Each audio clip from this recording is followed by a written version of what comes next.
खास तौर से मेरे पंजाबी भाई बहनों का भी बहुत बहुत स्वागत। मैं तो आधी पंजाबनी हूं, इसीलिए लड़ती हूं। इसीलिए आपने कहा कि ईदी के समय में लड़ी, क्योंकि मुझ में वो पंजाब का भी वो जज्बा है और आप सबका भी जज्बा है। देखिए, ये महाभारत की धरती है। यहां से हमें भगवत गीता की सीख मिली। अन्याय के खिलाफ न्याय के लिए लड़ने की सीख मिली। अधर्म के खिलाफ धर्म की लड़ाई लड़ने की सीख मिली। यहां चाहे खेल का मैदान हो, चाहे जंग का मैदान हो, चाहे खेत खलिहान हो, हर जगह हरियाणा के लोग खून पसीना बहाकर मेहनत करते हैं और न्याय के लिए लड़ते हैं, धर्म के लिए लड़ते हैं, देश के लिए लड़ते हैं। मुझे गर्व है कि मैं आज इस धरती पे खड़ी हूं और मुझे गर्व है कि आप सब आज यहां इतनी बड़ी तादाद में मेरी बातों को सुनने के लिए आए हैं। आपकी मैं बहुत बहुत आभारी हूं।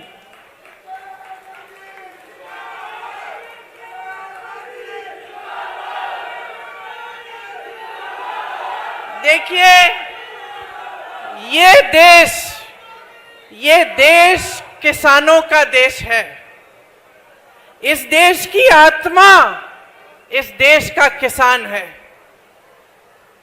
आजादी की लड़ाई से, बल्कि उससे पहले से, आजादी की लड़ाई से भी सैकड़ों वर्ष पहले से इस देश का किसान इस देश के लिए, आजादी के लिए लड़ा है, अपना खून दिया है, अपना पसीना दिया है। इस देश को अगर कोई समझना चाहता है तो इस देश के किसान को समझे। आप जब खेती करते हैं, जब अपनी उपज को आप उगाते हैं, जब अपनी खेती को आप खुशहाल बनाते हैं, तो सिर्फ अपने बच्चों के पेट भरने के लिए ये काम नहीं करते। आप इस पूरे देश के अन्नदाता हैं। आप देश की नई पीढ़ी को बनाते हैं। इस पूरे देश को आप खिलाते हैं। आप इस देश की रीढ़ की हड्डी हो, इस देश की आत्मा हो। हरित क्रांति जब इंदिरा जी लाई तो वो इस बात को समझ के लाई। इस देश की आत्मनिर्भरता का श्रेय इंदिरा जी के साथ इस देश के एक एक किसान को मिलता है, जिसने इस देश को आत्मनिर्भर बनाया अपनी मेहनत से, अपने खून पसीने से। लेकिन अफसोस की बात यह है बहनों और भाइयों कि आज जो हमारे प्रधानमंत्री हैं, जो सरकार आज देश में चल रही है, 10 सालों से केंद्र में बैठी है, वो इस सीधी सी साधारण बात को समझ नहीं पाए।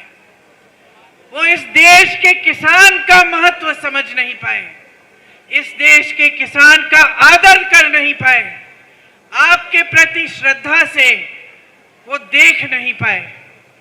आपने आंदोलन किया। क्यों किया?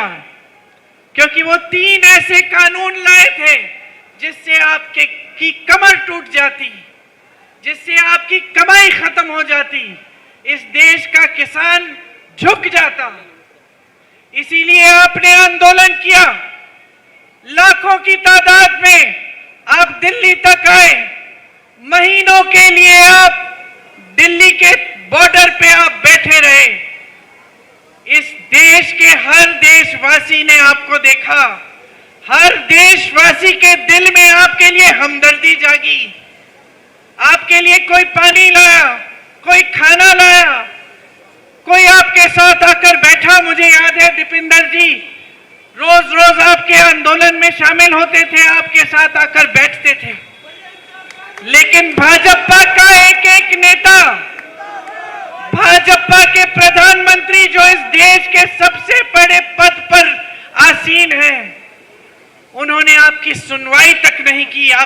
आपकी बिजली बंद की, आपका पानी बंद किया, आपको देशद्रोही का दर्जा दिया। ये सारी मीडिया जो आपके सामने खड़ी है, जो आज बड़े बड़े खरबपतियों की है, इन्होंने आपको देशद्रोही कहा, आपके बारे में अपशब्द कहे, आपको आतंकवादी कहा। आप में से 600 भाई शहीद हुए, मोदी जी ने अपने पलक नहीं झपकाई। मुझे याद है, आपने जिक्र किया दीपेंद्र जी, मुझे याद है यूपी में एक मंत्री के बेटे ने 6 किसानों को अपने जीप के तले कुचल दिया। ताज्जुब की बात यह है भाई और बहनों, हमारी राजनीतिक सभ्यता हमें इंदिरा जी ने सिखाई थी कि जहां कष्ट है, जहां संकट है, सबसे पहले वहां पहुंचो। तो जब हमने सुना कि ऐसा हुआ है, हम गाड़ी में बैठे, रात का समय था, बहुत बड़ी आंधी भी थी उस दिन, बारिश आ रही थी। हमने कहा हम जाएंगे, उन किसानों के परिवारों से मिलने जाएंगे। मुझे ताज्जुब हुआ कि जिसने उनको कुचला उसके खिलाफ कोई कार्रवाई नहीं की गई, लेकिन जहां हम रह रहे थे चारों तरफ पूरे घर की पुलिस आ गई, नाकाबंदी की कि हम बाहर निकल ना पाए। हम किसी न किसी तरह से निकल गए। पूरी रात हम पुलिस से भाग भाग कर सब जगह नाकाबंदी की थी। किस लिए? हमको पकड़ने के लिए। हम तो परिवार से मिलने जा रहे थे, लेकिन उसको पकड़ने के लिए एक उंगली नहीं उठाई जिसने ऐसा किया था। हम पूरी रात के लिए पुलिस से इधर उधर भागते हुए लखीमपुर खीरी तक पहुंचे, और जब हम पहुंचे तो 4 बजे थे सुबह के, हमें गिरफ्तार कर लिया। दीपेंद्र जी ने आपको बताया कि किस तरह से पुलिस ने हमको घेरा और हमें रोकने की कोशिश की, लेकिन ताज्जुब तो इस बात का था कि हमें रोकने की कोशिश हो रही थी, उनको रोकने की कोई कोशिश नहीं थी। तो ये सरकार की मंशा आपको बताता है, इससे पता चलता है कि इनकी मानसिकता क्या है। जब हम पहुंचे 3-4 दिन बाद उन किसानों के परिवारों से मिलने के लिए, तो उनका दुख, उनका दर्द हमें समझ में आया। वो आंदोलन कर रहे थे, शांति से कर रहे थे, जिस तरह से आपने यहां दिल्ली में किया। उनको बेरहमी से कुचला गया। उनके परिवार के सदस्य रो रहे थे, दुखी थे, न्याय चाह रहे थे, कह रहे थे कि हमें यकीन नहीं होता, हम सिर्फ न्याय चाहते हैं दीदी, हमें न्याय नहीं मिल रहा है, कोई हमारे दर्द को समझ ही नहीं रहा है। लेकिन अगर एक बात स्पष्ट हुई है इन 10 सालों में, तो ये बात स्पष्ट हुई है कि मोदी जी इस देश के किसान, इस देश के गरीब, इस देश के मिडिल क्लास, इस देश की गरीब महिलाओं, इस देश के नौजवानों का दर्द नहीं समझते। वो कट चुके हैं आपसे।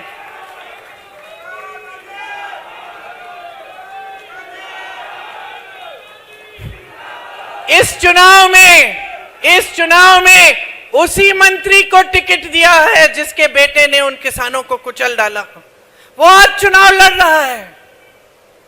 ये परिस्थितियां हो गई हैं हमारे देश की। आज परिस्थितियां ये हैं कि जितनी भी इनकी नीतियां बनती हैं, बड़े बड़े खरबपतियों के लिए बनती हैं। अगर दर्द किसी का समझ रहे हैं तो अपने खरबपति दोस्तों का दर्द समझ रहे हैं, जिनके पास पहले से हजारों लाखों करोड़ रुपए हैं। लेकिन मोदी जी हमारे सरकारी बैंकों से उनको 16 लाख करोड़ रुपए कर्ज माफ करते हैं। आज देश का किसान कर्ज क्यों लेता है भाइयों और बहनों? अपने बिजनेस को बढ़ाने के लिए कर्ज नहीं लेता कि उसके पास लाखों हजारों रुपए पहले से हैं, चलो और थोड़े से बना दिए। आज देश का किसान कर्ज लेता है अगर उसकी बेटी की शादी होती है। किसान कर्ज तब लेता है जब खेतों पे नुकसान हो गया, भुगतान नहीं मिल रहा, फिर से उपज उगानी है, अपने बच्चों के पेट में खाना डालना है। किसान कब तब कर्ज लेता है जब अपने नौजवान बच्चों को शिक्षित करना है, ट्यूशन की फीस भरनी है और पैसे नहीं है क्योंकि कमाई नहीं है। और इन लोगों के पास इस देश के किसान के लिए 1 रुपया नहीं है। जब हम कर्ज माफी की बात करते हैं, कहते हैं अर्थव्यवस्था में पैसे नहीं है, तो ये 16 लाख करोड़ रुपए इन्होंने बड़े खरबपतियों के कैसे माफ किए अगर आपके लिए 1 रुपया नहीं है। उत्तर प्रदेश में, हरियाणा में जगह जगह ऐसे किसान हैं जिन्होंने 1 लाख रुपए कर्ज लिया, वापस नहीं कर पाए और आत्महत्या कर ली। 50,000 रुपए के लिए आत्महत्या कर रहे हैं देश के किसान, और मोदी जी के पास ना उनके लिए समय है, ना उनके लिए 1 पैसा उनके कर्ज को माफ करने के लिए। ये परिस्थितियां बनी हैं। आज परिस्थितियां इनकी नीतियों द्वारा ऐसी बन गई हैं कि किसान खेती के हर सामान पर जीएसटी डाल रखा है, हर सामान को महंगा कर रखा है। न्यूनतम समर्थन मूल्य, इसकी बात होती है सिर्फ, आपको कभी नहीं मिलती। आपके सामने आते हैं, बड़ी बड़ी चर्चाएं करते हैं, लेकिन आज तक आपको न्यूनतम समर्थन मूल्य नहीं मिलता। आप कर्ज उठाते हैं, कर्ज माफ नहीं होता। आपको खाद नहीं मिलती, सरकारी वितरण केंद्र तमाम बंद पड़े हैं देश भर में। आपको प्राइवेट में लंबी लंबी कतारों में खड़ा होना पड़ता है, फिर भी नहीं मिलता। तो परिस्थितियां क्या हैं? आप खेती से कमा ही नहीं पा रहे हैं। आपको अगले दिन के लिए क्या इंतजाम करना है, कैसे करना है, यही पता नहीं है। किस तरह से आप जी रहे हैं, किस तरह से आप आगे बढ़ रहे हैं, कोई आपको पूछता तक नहीं है। सरकार की सारी नीतियां बड़े बड़े खरबपतियों के लिए बन रही हैं। हिमाचल के किसानों को देखिए, देश का सबसे बढ़िया सेब उगाते थे, सारे कोल्ड स्टोरेज अडानी जी को दे दिए। अडानी जी आज तय कर रहे हैं कि सेब कितने पे बिकेगा, कितने पे खरीदा जाएगा। जो बाहर से सेब आ रहा है उस पे टैक्स कम लग रहा है और आप जीएसटी दे दे के हिमाचल के किसान पिस रहे हैं, उनका सेब महंगा हो गया है। ग्राहक जब जाता है सेब खरीदने के लिए तो अमेरिकन सेब खरीदता है। अडानी जी जब जी चाहे सेब खरीदते हैं, जब जी चाहे सेब का दाम तय कर देते हैं। तो आज हिमाचल के सेब का किसान पिस रहा है। ये एक प्रदेश में नहीं भाइयों और बहनों, सारे प्रदेशों में इनकी यही नीति है। किसानों को पिसने दो, गरीबी के दलदल में रहने दो, बड़े बड़े खरबपतियों को आगे बढ़ना है, बस यही इनकी चिंता रहती है। और ये परिस्थितियां बना दी हैं इन्होंने आज कि आज महंगाई की वजह से सिर्फ किसान नहीं, आम आदमी, मिडिल क्लास का, मेरी बहनें, सब परेशान हैं। आज गैस का सिलेंडर इतना महंगा हो गया है, मेरी बहनें दुकान जाती हैं 5 चीजों को खरीदने के लिए 3 चीज छोड़ आती हैं। बच्चों की फीस भरनी पड़ती है, घर में मरम्मत करनी है, पानी आ रहा है छत से, उसके लिए भी घबराहट होती है। सोचती हैं कि चलिए बाल्टी डाल देते हैं, चला लेंगे, ऐसे ही कोई बात नहीं। इतनी बड़ी बड़ी समस्याएं हैं, रोज रोज आप सामना कर रहे हैं, लेकिन सरकार में आपकी सुनवाई तक नहीं है। आज कुछ भी खरीदने जाएं, मिट्टी का तेल, चीनी, आटा, सब्जी, कुछ भी खरीदने जाएं, पेट्रोल, डीजल, सब महंगा हो गया है। कोई गुजारा ही नहीं कर पा रहा है। कैसे जी रहे हैं समझ में ही नहीं आता। और वहां आप टीवी चलाते हैं, ये मीडिया वाले, माफ करिए, लेकिन ज्यादातर बड़े बड़े खरबपति इन कंपनियों के मालिक हैं। आपको क्या दिखता है टीवी पे? आपको दिखते हैं मोदी जी बड़े बड़े मंचों पर साफ सुथरे कुर्ते में, एक धूल का दाग नहीं है, एक बाल इधर से उधर नहीं हो रहा है, चमक रहे हैं और आपको बताया जा रहा है कि अर्थव्यवस्था मजबूत हो रही है, अर्थव्यवस्था मजबूत हो रही है। आज देश में सबसे ज्यादा बेरोजगारी है, सबसे ज्यादा बेरोजगारी है। किसान का बेटा कौन है? किसान का बेटा ही जवान है जो हमारी रक्षा करता है, जो सरहद पे जाकर इस देश के लिए कुर्बान होने की तैयारी करता है। मैंने आंखों से देखा है, मैंने आंखों से देखा है उत्तर प्रदेश के गांव-गांव में, और मैं जानती हूं कि हरियाणा के गांव-गांव में भी सुबह सुबह 3-4 बजे वर्जिश करते हुए, दौड़ लगाते हुए बच्चों को, उनकी उम्मीदों का क्या हुआ, उनकी आशाओं का क्या हुआ? आप तो 4 साल बाद अग्निवीर लाके उनको भी बेरोजगार करना चाहते हैं जो सेना में भर्ती करने की उम्मीद रखते हैं। बच्चे रोते रोते आते हैं हमारे पास। मैं राहुल जी के साथ यात्रा कर रही थी मुंबई में, एक बच्चा आया, जीप पे चढ़ गया, रोने लग गया। हमने कहा क्या हुआ? बोला दीदी 3 बार मैं भर्ती का कर चुका हूं, सारी परिश्रम की है, सूची में नाम भी आ गया, अब पिताजी कह रहे हैं कि मत जाओ। तो मैंने कहा तुम्हारा मन क्या है? कहता है मन नहीं है दीदी, डर लगता है, मैं जाऊंगा भी तो 4 साल बाद मेरा क्या होगा, और मैं चले गया, मैं शहीद हो गया तो शहीद का दर्जा भी नहीं मिलेगा, शहीद का पेंशन भी नहीं मिलेगा मेरे परिवार को। रोने लग गया, कहा मैंने अपने 3 साल बर्बाद कर लिए, आज मैं यहां खड़ा हूं। मैं जाना चाहता था, देश की सेवा करना चाहता था। उस बच्चे की आंखों में वो जज्बा दिखा मुझे, वो शहादत का जज्बा, वो जज्बा कि मैं शहीद हो जाऊंगा लेकिन देश की रक्षा करूंगा। लेकिन उसको ये घबराहट थी कि अगर मैं कर भी डालूं तो मेरे परिवार की देखभाल कौन करेगा। आज बेरोजगारी चरम पे है और मोदी जी अग्निवीर जैसी स्कीम लाते हैं। बेरोजगारी चरम पे है, 70 करोड़ नौजवान बेरोजगार हैं इस देश में आज। कभी ऐसा नहीं हुआ बहनों और भाइयों। मोदी जी कहते हैं ना 70 सालों में कांग्रेस ने कुछ नहीं किया, मैंने 10 सालों में वो कर दिया जो इन्होंने 70 साल में नहीं किया। हाँ, 10 सालों में इन्होंने बेरोजगारी को इतना बढ़ा दिया कि 45 सालों में इतनी बेरोजगारी नहीं रही जितनी आज है।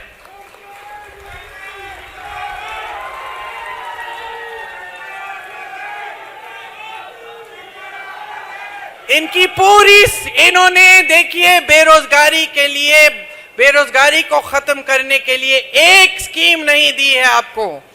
जहां जहां से आपको रोजगार मिलता था वो सारे साधन बंद कर दिए। बड़ी बड़ी सरकारी कंपनियां किसकी हैं आज बताइए, किसको सौंप दी गई हैं? बड़े बड़े खरबपतियों को सौंप दी गई हैं, उनकी सारी सब्सिडी सौंप दी गई हैं। देश का कोयला, देश के हवाई अड्डे, देश के बंदरगाह, देश का पावर, देश की बिजली, सब बड़े बड़े खरबपतियों को दे दिया है। 16 लाख करोड़ रुपए देश का पैसा उनको माफ। और आपको कौन पूछ रहा है? इस देश के किसान को कौन पूछ रहा है? इस देश के मिडिल क्लास को कौन पूछ रहा है? छोटे कारोबारों से रोजगार मिलता था, बड़े सरकारी कारोबारों से तो मिलता ही था जिनको ये ठप कर रहे हैं, लेकिन छोटे कारोबारों से भी मिलता था। यही जो मैन्युफैक्चरिंग के यूनिट, यहाँ पानीपत का जो हैंडलूम है, जो यहाँ से भी एक्सपोर्ट होता था, यहाँ का छोटा छोटा कारीगर जो अपना मैन्युफैक्चरिंग यूनिट बनाता है, जो यहाँ से कालीन तौलियों का काम करता है, इनका क्या हुआ? आप नोटबंदी लाए, आपने देश को कह दिया कतार में खड़े हो जाओ, देशभक्त हो तुम, ठीक है, सब खड़े हो गए। जिन्होंने बचाया था थोड़ा बहुत, और सबसे ज्यादा नुकसान किसका हुआ? छोटे कारोबारों का हुआ। नुकसान हुआ, आपने झेल लिया कि चलो देशभक्ति है, मोदी जी कह रहे हैं काला धन वापस आ जाएगा। कोई काला धन वापस नहीं आया, कोई पैसे आपके खातों में नहीं गए, लेकिन आपके बिजनेसों का नुकसान हुआ। उसके बाद क्या लाते हैं? एक नया तोहफा आपके लिए, जैसे नौजवानों के लिए अग्निवीर का तोहफा, आपके लिए जीएसटी का तोहफा। आपको जीएसटी के कैलकुलेशन के लिए ही अकाउंटेंट रखना पड़ता है, चाहे आप रख सकते हैं या नहीं, मतलब आपकी काबिलियत है कि नहीं है, फिर भी रखना पड़ता है। चाहे छोटा बिजनेस है, अकाउंटेंट रखना पड़ता है कि किसी न किसी तरह समझ जाए कि जीएसटी किसमें कितनी है। और आपकी कमाई कम हो रही है तो हर तरफ से आप पे आक्रमण है, किसानों पे आक्रमण है, मिडिल क्लास पर आक्रमण है, गरीबों पर आक्रमण है, महिलाओं पर आक्रमण है। बड़ी बड़ी बातें फिर से मोदी जी कहते हैं महिलाओं के लिए आरक्षण लाए। कौन सा आरक्षण जो 10 सालों के लिए लागू नहीं होगा? और ये टीवी वाले, मीडिया वाले हार पहना रहे हैं मोदी जी को। मोदी जी बड़े बड़े मंचों पर महिलाओं के साथ कि भैया हम आरक्षण लाए, और जब हमारी पहलवान बहनों के साथ दुष्कर्म होता है, गलत काम होते हैं, तो मोदी जी कहां छुप जाते हैं? ओलंपिक की मेडल लाई तो मोदी जी ने चाय पे बुलाया, अपने घर बुलाया, फोटो खिंचवा दी, सारे टीवी ने दिखाया कि मोदी जी है तो मुमकिन है। मोदी जी नहीं होते तो हमें मेडल ही नहीं मिलता। और जब उसी महिला ने रो कर कहा कि मुझ पे अत्याचार हुआ है, मोदी जी मेरी बात सुन लीजिए। मुझे सबसे ज्यादा दुख पता है किस बात का हुआ? जब मैं उससे मिलने गई, जब वो धरना लगा रही थी, मैं उन लड़कियों से मिलने गई, उसने मुझे कहा कि दीदी मैंने सोचा था, मैंने देश को गर्वित किया है, देश के लिए इतना बड़ा मेडल लाई हूं, मैंने सोचा था कि अगर मैं सड़क पे बैठ जाऊंगी, मैं आंदोलन करूंगी, तो मेरी तो सुनवाई होगी। मुझे दुख इस बात का हुआ कि ये लड़की, इसने इतनी मेहनत की होगी। मैं जानती हूं, मेरी बेटी ने हरियाणा के लिए बास्केटबॉल खेला था, तो मैंने अपनी बेटी को एक गांव में, सोनीपत में किसी गांव में एक स्कूल था, उसमें कैंप में भेजा था। सर्दी का समय था। मेरी बेटी रोज शाम को मुझे फोन करती थी, रोती थी कि बहुत मुश्किल है मम्मी, बहुत मुश्किल है। और मैं उसको बताती थी, बेटा देखो गांव की लड़कियां कैसे मेहनत कर रही हैं। और उसने भी मेहनत की, प्रेरणा ली गांव की बच्चियों से, क्योंकि गांव की बच्चियों को हम देख देख के हमारी आंखों में आंसू आते थे। जब ये लोग नेशनल्स खेलने के लिए गए, जब ये नेशनल्स खेलने के लिए गए, तो सारी बच्चियां इकट्ठी गईं। मेरी बेटी भी थी उसमें शामिल, मैं भी गई थी, और साथ में जो जितनी भी गांव की बच्चियां थी, जो सुबह 3-3, 4-4 बजे उठ के मेहनत करती थी, पसीना बहाती थी। मुझे आज तक याद है उस टीम की जो कैप्टन थी, एक छोटी सी लड़की थी, इतनी सी 15 साल की लड़की, शायद राधिका नाम था उसका। उसको 103 बुखार था, उसको 103 बुखार था, लेकिन वो खेलती रही, खेलती रही, खेलती रही। मैं मां हूं, मैं मां हूं। मैंने कहा कि उसको रुकवा लो, आराम करा लो, कोई बात नहीं। वो बच्ची रुकी नहीं। इतनी मेहनत करती हैं आपकी बेटियां, और ओलंपिक में जाने के लिए कितनी मेहनत की होगी इस लड़की ने। नौजवान, इसकी उम्मीदें, इसकी आशाएं क्या होंगी, महत्वाकांक्षाएं क्या होंगी। और आज सड़क पे बैठी है, आप उनको घसीटवा रहे हो, अपने पुलिस वालों से लाते खिलवा रहे हो, और आपके पास 2 मिनट का समय नहीं है कि घर अब बुला लीजिए ना, अब रो रही है, अब बुला लीजिए, अब सुन लीजिए कि इसका दुख क्या है। ये है आज की राजनीति की परिस्थिति। ये है हमारे देश के सबसे बड़े पद पर आसीन हमारे महान नेता प्रधानमंत्री मोदी जी। ये है उनकी हमदर्दी आपके लिए। समझ लीजिए बहनों और भाइयों, 10 सालों में जो सच्चाई आप जी रहे हैं, जिस तरह से आपको दिल्ली के अंदर इन्होंने जाने नहीं दिया, आपको बाहर रखा, आप पे लाठियां बरसाई, आपके ऊपर टीयर गैस डाला, आप पे पानी फेंकवाया, आपकी बिजली बंद कराई, जिस तरह से इन्होंने आपके साथ बर्ताव किया है, इसको भूलिए मत, भूलिए मत।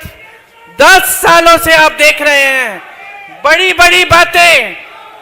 बड़ी बातें मंच पे, देशभक्ति की बातें। मैं पूछना चाहती हूं, कौन है वो देशभक्त जो इस देश को, इसकी आत्मा को नहीं समझ पाया, जो इस देश के किसान का आदर नहीं कर पाया? कौन है वो देशभक्त? नरेंद्र मोदी जी हैं? मुझे तो नहीं लगता। जिसने इस देश के किसानों को देशद्रोही कहा, इस देश के शहीदों को देशद्रोही कहा, मुझे तो नहीं लगता।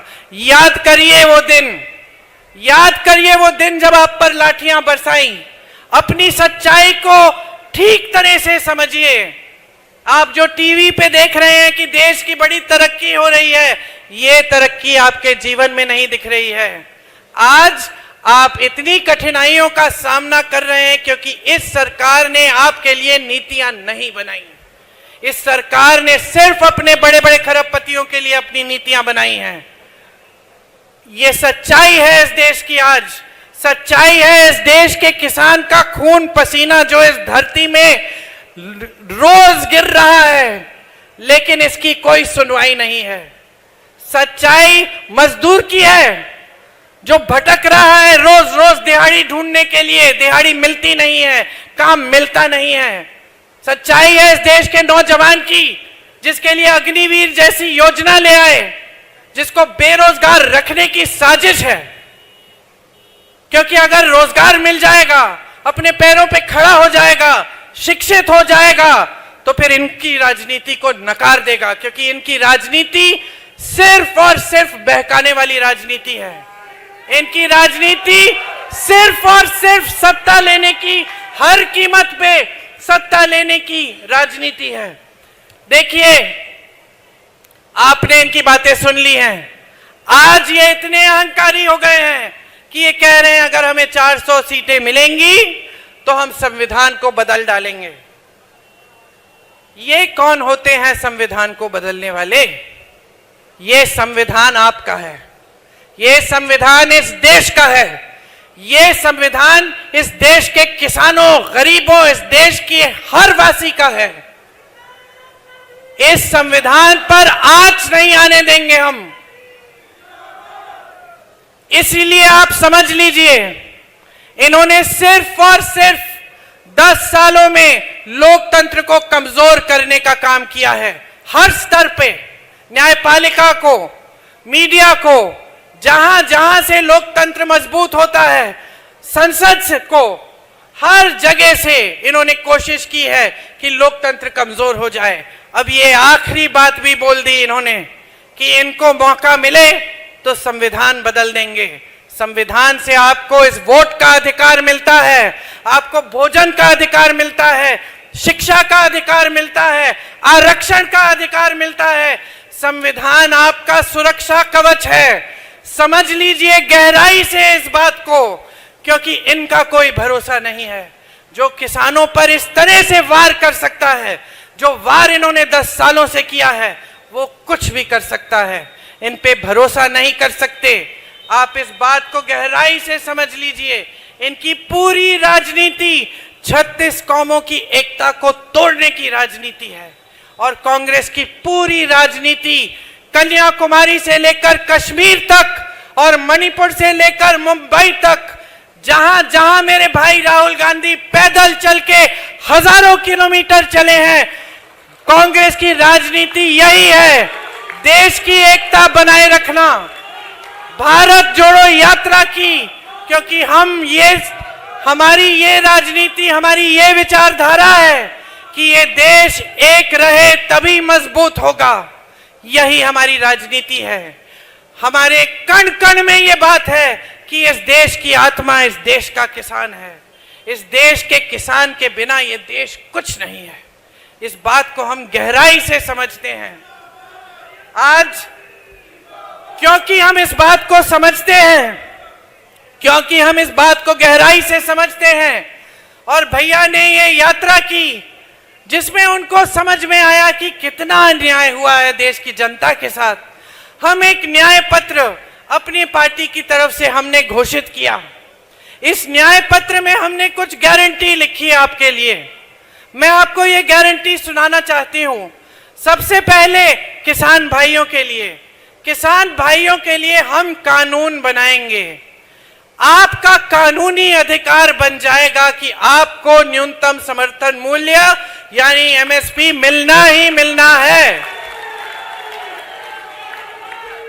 ये आपका कानूनी अधिकार बनेगा। कोई इस अधिकार को आपसे छीन नहीं पाएगा। इसके अलावा खेती के हर सामान पर आज जीएसटी है, हम जीएसटी हटा देंगे, हर सामान को सस्ता कर देंगे। आपके कर्ज माफी के लिए एक स्थायी आयोग बनेगा। कर्ज माफी के लिए एक स्थायी आयोग बनेगा जिससे जब जब आप संकट में हैं आप जाकर सुविधा ले सकेंगे। आज आपको खेती का भुगतान नहीं मिलता, नुकसान होता है, भुगतान नहीं मिलता। हम कह रहे हैं, ये गारंटी करेंगे कि 30 दिनों के अंदर अंदर पूरा भुगतान होगा। मेरी बहनों के लिए, हर गरीब परिवार की जो सबसे बड़ी महिला है, उसके खाते में हर महीने 8,500 रुपए हम डलवाएंगे, सरकार डालेगी। ये काम 2,000 रुपए डालने का काम कर्नाटका और तेलंगाना में कांग्रेस की सरकारें आज के दिन कर रही हैं। किसानों के कर्ज माफ हमने करके दिखाए हैं। छत्तीसगढ़ में किया, राजस्थान में किया, मध्य प्रदेश में किया जब हमारी सरकारें थी। तो मैं जो जो कह रही हूं आपसे, हमने करके दिखाया है, इसका प्रमाण है। महिलाओं के लिए आशा बहू, आंगनवाड़ी और मिड डे मील वाली महिलाओं का मानदेय बढ़ाया जाएगा।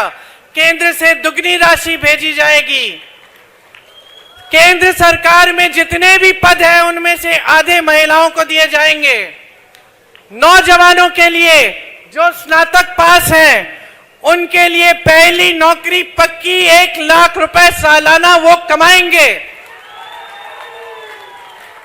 पेपर लीक के खिलाफ सख्त से सख्त कानून लाएंगे। मोदी जी के कार्यकाल में 30 लाख सरकारी पद खाली है, हम उन 30 लाख सरकारी पदों को भरेंगे। अग्निवीर को रद्द करेंगे। आपका अपमान है ये स्कीम, हम इस स्कीम को रद्द कर देंगे जैसे ही हमारी सरकार बनेगी। जो मजदूर हैं, जिनका आज शोषण होता है, ठेकेदार कुछ भी दे देता है, रोजगार नहीं है, जो भी दिहाड़ी मिलती है काम कर लेते हैं, हम उनके लिए कानून लाएंगे कि 400 से कम की दिहाड़ी नहीं दे पाएगा कोई। और इसके साथ साथ जिस तरह हम गांव में मनरेगा लाए और मोदी जी ने उसको कमजोर किया, हम मनरेगा को फिर से मजबूत बनाएंगे और शहरी मनरेगा लाएंगे, ताकि पानीपत जैसे शहरों में भी 100 दिन का रोजगार की गारंटी आपको मिलेगी। अब मैं आखिरी बात आपसे ये कहना चाहती हूं कि यहां से आपको लगता है कि खट्टर जी चुनाव लड़ रहे हैं, नहीं, ये चुनाव खट्टर जी के खिलाफ नहीं, ये चुनाव मोदी जी और मोदी जी की किसान विरोधी सरकार के खिलाफ है। आपका वोट आज मोदी जी को हराने के लिए जा रहा है। ध्यान से अपना वोट दीजिए, पूरे विवेक से अपना वोट दीजिए। जिन्होंने आपको दिल्ली के अंदर जाने से रोका, उनको दिल्ली से निकाल दीजिए। ये देश आपका है, ये देश आपका है। आप किसान हो इस देश के, इस देश की आत्मा हो, इस देश का जवान आपका बेटा है। मैं आपकी जो भावना है उसको समझती हूं, क्योंकि जब आपके बेटे देश के लिए शहीद होते हैं तो आप पीछे नहीं हटते। आप दूसरे बेटे को भी बोलते हैं, जाओ तुम भी जाओ, सरहद पे रक्षा करो देश की। ये आपकी भावना है, ये आपके जज्बात हैं। मैं इस भावना को इसलिए समझती हूं क्योंकि मैं भी एक शहीद की बेटी हूं और एक शहीद की पोती हूं।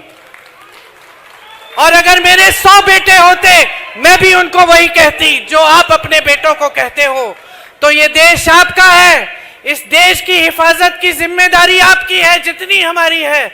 हम लड़ाई लड़ेंगे आपकी, हम आपके खिलाफ जो अन्याय किया गया है उसको दुरुस्त करेंगे। हमेशा आपके साथ कंधे से कंधा लगाकर लड़ेंगे। लेकिन अब आपके जागने का समय आ गया है। आप भी जागिए, आप भी लड़िए इस देश के लोकतंत्र के लिए, इस देश के संविधान के लिए। सीना तानिए और हिम्मत से जाकर अपना वोट डालिए। इस सरकार को आखिरी बार यहां से, इस सरकार को आप खदेड़ दीजिए।